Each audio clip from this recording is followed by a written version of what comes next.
বৈষম্যবিরোধী ছাত্র আন্দোলন কাদের অব্যাহতিপত্র দিলেন বা সাসপেন্ড করলেন, কেন থানা থেকে ছাড়া হলো হান্নান মাসুদের জিম্মায়, তারা কারা? সকল প্রশ্নের উত্তর পাবেন ভিডিওটিতে। তবে যারা এই চ্যানেলটি এখনও সাবস্ক্রাইব করেননি তাদের কাছে অনুরোধ, দ্রুত সাবস্ক্রাইব করুন। চলুন তাহলে মূল ভিডিওতে যাই। বিশৃঙ্খলা সৃষ্টির অভিযোগে বৈষম্যবিরোধী ছাত্র আন্দোলনের মোহাম্মদপুর থানার আহ্বায়ক সাইফুল ইসলাম রাব্বিকে গতকাল সোমবার রাতে থানা হেফাজতে নেওয়ার পর তাকে সব ধরনের সাংগঠনিক কার্যক্রম থেকে অব্যাহতি দেওয়া হয়। পরে সাইফুলসহ তিনজনকে থানা হেফাজত থেকে নিজ জিম্মায় ছাড়িয়ে নিলেন জাতীয় নাগরিক পার্টির এনসিপি জ্যেষ্ঠ যুগ্ম মুখ্য সমন্বয়ক আব্দুল হান্নান মাসুদ। পুলিশের ধানমন্ডি অঞ্চলের সহকারী কমিশনার এসি শাহ মোস্তফা তারিকুজ্জামান আজ বিকেল ৪টার দিকে স্কয়ার লাইভ টিভিকে বলেন, আধা ঘণ্টা আগে বেলা ৩:৩০টা এনসিপি নেতা হান্নান মাসুদের অনুরোধে তার জিম্মায় তিনজনকে ছেড়ে দেওয়া হয়েছে। ভবিষ্যতে তারা এ ধরনের কাজে জড়িত হবেন না, এই মর্মে মুচলেকা দিয়েছেন মাসুদ। গতকাল রাতে ধানমন্ডিতে বৈষম্যবিরোধী ছাত্র আন্দোলনের নেতা পরিচয়ে সাইফুল সহ কয়েকজন অপরাধী পুলিশের সঙ্গে বাগবিতণ্ডায় জড়িয়ে পড়েন। কারণ হলে একজন ব্যবসায়ীর কাছে চাঁদা আদায়ের জন্য গিয়ে চাঁদা না পেয়ে তারা সামনে উপস্থিত পুলিশের সাথে ঝগড়া বিবাদ শুরু করে। ঠিক এরই একটি ভিডিও সামাজিক যোগাযোগ মাধ্যমে ছড়িয়ে পড়েছে। পুলিশ বলছে, ঘটনাটি ছিল ধানমন্ডির ৪ নম্বর সড়কে বৈষম্যবিরোধী ছাত্র আন্দোলনের নেতা পরিচয় দিয়ে বিশৃঙ্খলা সৃষ্টি করার চেষ্টা। এরপর তিনজনকে থানা হেফাজতে নেওয়া হয় বা অ্যারেস্ট করা হয়েছে, কথাটি এখন আর পুলিশ বলার সাহস পাচ্ছে না। বিশৃঙ্খলায় জড়িত ব্যক্তিদের থানা থেকে ছাড়িয়ে নিতে আসার বিষয়ে হান্নান মাসুদকে সাংবাদিকেরা প্রশ্ন করলে তিনি বলেন, একটু ভুল বোঝাবুঝি হয়েছে। সেই ভুল বোঝাবুঝিটা নিরসন করতে আসছি। বাইরের বিভিন্ন গোষ্ঠী এটার সঙ্গে জড়িত আছে, আমরা যেটা দেখছি। মানে আমাদের মানুষগুলোকে ব্যবহার করার চেষ্টা করতেছে বিভিন্ন জায়গায়। এই কথাগুলো কি সাধারণ মানুষ বোঝে না? অবশ্যই বোঝে, মানুষ আর বোকা নাই। হাসিনার মতো ফেরাউনকে যে জাতি সরাতে পেরেছে তারা এসব নাটক ঠিকই এখন পানির মতো বুঝতে পারে। গতকাল রাতের ওই ঘটনা সম্পর্কে পুলিশের ধানমন্ডি অঞ্চলের AC Shah Mostafa Tariquzzaman square live টিভিকে বলেন, একজন প্রকাশককে ফ্যাসিবাদের দোসর আখ্যা দিয়ে তার বাসায় কিছু লোক ঢোকার চেষ্টা করে। খবর পেয়ে পুলিশ সেখানে উপস্থিত হয়। পরে ওই ব্যক্তিরা বৈষম্যবিরোধী ছাত্র আন্দোলনের নেতা পরিচয় দিয়ে ওই প্রকাশক এর কাছে চাঁদা না পেয়ে পুলিশকে গ্রেপ্তার করতে বলেন। কিন্তু ওই প্রকাশকের বিরুদ্ধে আসলেই কোনো ধরনের মামলা নেই। এ কারণে তাকে গ্রেপ্তারে অপারগতা প্রকাশ করেছে পুলিশ। এই পুলিশ কর্মকর্তা আরও বলেন, বৈষম্যবিরোধী ছাত্র আন্দোলনের নেতা পরিচয়ধারীরা অজ্ঞাতনামা হিসেবে প্রকাশককে গ্রেপ্তারের জন্য পুলিশকে চাপ দেন। কিন্তু সুনির্দিষ্ট তথ্য ছাড়া কাউকে গ্রেপ্তার করা যাবে না জানালে তারা বিশৃঙ্খলা সৃষ্টির চেষ্টা করেন। আবাসিক এলাকায় বিশৃঙ্খলা হতে পারে এমন বিবেচনায় তিনজনকে হেফাজতে নেওয়া হয়েছিল। তিনজনকে ছাড়িয়ে নেওয়ার প্রক্রিয়া শেষে এনসিপি নেতা হান্নান মাসুদ থানা থেকে বের হলে তাকে সাংবাদিকেরা প্রশ্ন করে বলেন, যাদের ছাড়িয়ে নিতে এসেছেন তাদের বিরুদ্ধে আগেও অভিযোগ ছিল। এর জবাবে হান্নান মাসুদ বলেন, আমি আমাদের বৈষম্যবিরোধী ছাত্র আন্দোলন এর আহ্বায়কের মেসেজটা পেয়ে দেখতে আসছি।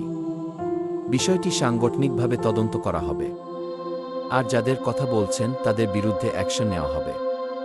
কিন্তু আপনি তো তাদের ছাড়িয়ে নিতে আসছেন। এমন প্রশ্নের জবাবে হান্নান মাসুদ বলেন, এরা আসলে কারো দ্বারা ব্যবহৃত হয়েছে। এদেরকে যারা ব্যবহার করেছে তাদের বিরুদ্ধেও অ্যাকশন নেওয়া হবে।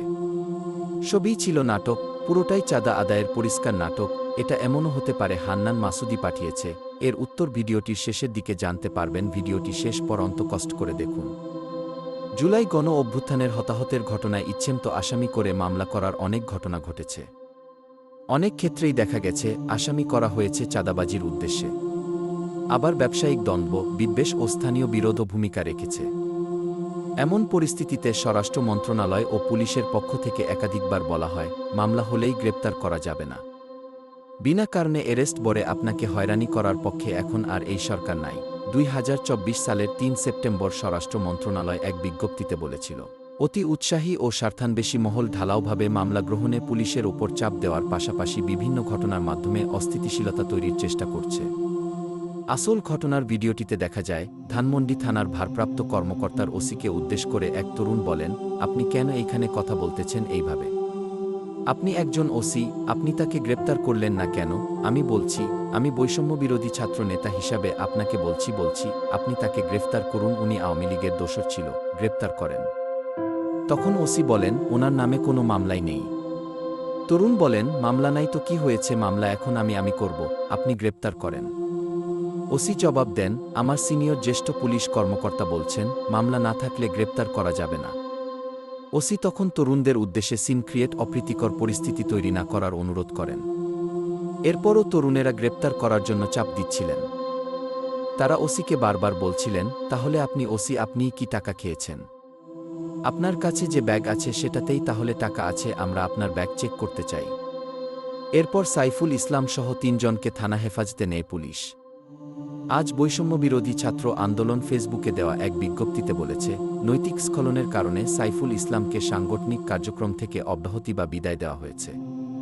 তাতে কি হবে? ২ দিন পরে আবার দলে ইন করবে, এতে জাতির লাভ কি হবে? ৩ জনকে থানা থেকে ছাড়িয়ে নেওয়ার পর এ বিষয়ে নিজের বক্তব্য তুলে ধরে ফেসবুকে একটি পোস্ট দিয়েছেন এনসিপি নেতা হান্নান মাসুদ। তাতে তিনি বলেছেন, মোহাম্মদপুর থানা বৈষম্যবিরোধী আহ্বায়কসহ ৩ জনকে আটক করা হয় মারাত্মক মব সৃষ্টির চেষ্টাকালে, যার ফলে বৈষম্যবিরোধী পরিচয়ে স্টুডেন্টরা ধানমন্ডি থানায় গিয়ে ঝামেলা সৃষ্টি করছিল। এ বিষয়ে ডিএমপি কমিশনারের অনুরোধে আমি মাসুদ ও সেখানে যাই। সেখানে গেলে প্রশাসনের অনুরোধে বিষয়টির মধ্যস্থতা করি, যেহেতু প্রশাসন ওদের বিরুদ্ধে কোনো অভিযোগ রুজু করেনি এবং করতেও চাচ্ছিল না। হান্নান মাসুদ আরও লিখেছেন, আর তাছাড়া ফ্যাসিবাদ বিরোধী একটা মঞ্চের ব্যানারে নিয়মিত মব সৃষ্টি করা ব্যক্তিদের মধ্যেও একজন সেখানে ছিল, যেটা পরবর্তী সময়ে আমি জানতে পারি। এই বিষয়ে প্রশাসনকে পরিপূর্ণ সহযোগিতা করা হচ্ছে, ইনশা আল্লাহ এই মব সৃষ্টির মূল হোতারা দ্রুত অ্যারেস্ট হবে। ডিএমপিকে ওদের ব্যাপারে ইনফর্ম করা হয়েছে। এই ঘটনার পরে আব্দুল হান্নান মাসুদকে কারণ দর্শানোর নোটিশ দিয়েছে এনসিপি। জাতীয় নাগরিক পার্টির এনসিপি জ্যেষ্ঠ যুগ্ম মুখ্য সমন্বয়ক আব্দুল হান্নান মাসুদকে কারণ দর্শানোর নোটিশ দিয়েছে দলটি। আজ নোটিশটি দেওয়া হয়েছে। এনসিপির ভেরিফাইড ফেসবুক পেজে দেওয়া পোস্টে এ তথ্য জানানো হয়। পোস্টে এনসিপির যুগ্ম সদস্য সচিব ডক্টর সালেহ উদ্দিন সিফাত স্বাক্ষরিত নোটিশটি যুক্ত করা হয়েছে। নোটিশে বলা হয়, গতকাল মঙ্গলবার ধানমন্ডি থানার আওতাভুক্ত একটি আবাসিক এলাকায় সমন্বয়ক পরিচয়ে বিশৃঙ্খলা করার অভিযোগে ৩ জন ব্যক্তিকে আটক করে থানা পুলিশ। উল্লেখ্য, এই ৩ জনের অন্যতম বৈষম্যবিরোধী ছাত্র আন্দোলনের মোহাম্মদপুর থানার আহ্বায়ক সাইফুল ইসলাম রাব্বিকে নৈতিকতা স্খলনের কারণে অব্যাহতি প্রদান করেছে কেন্দ্রীয় কমিটি।